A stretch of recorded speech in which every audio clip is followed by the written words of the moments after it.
Welcome to Man Does Tech, where I solve the problems you didn't even know you had. You start by gathering what you need: account credentials, server address, protocol preference, and admin rights.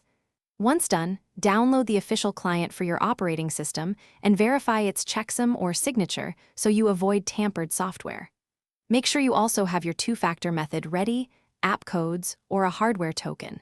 Then open the installer and follow the immediate prompts to begin installation. This moves you from preparation into configuration without wasting time on irrelevant setup steps. Once the client is installed, you configure connection details. First, run the client as administrator and install any virtual network adapters it requests.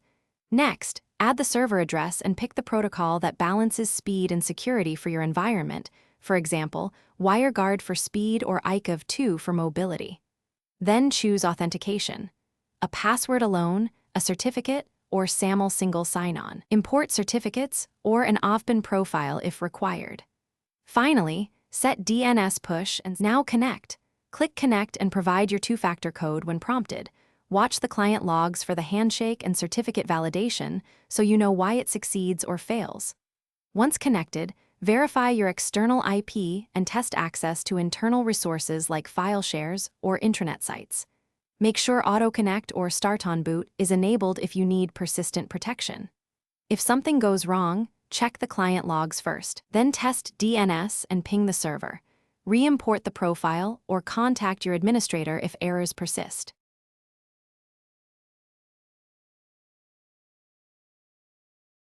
Thanks for watching. If you found this helpful, don't forget to like and subscribe.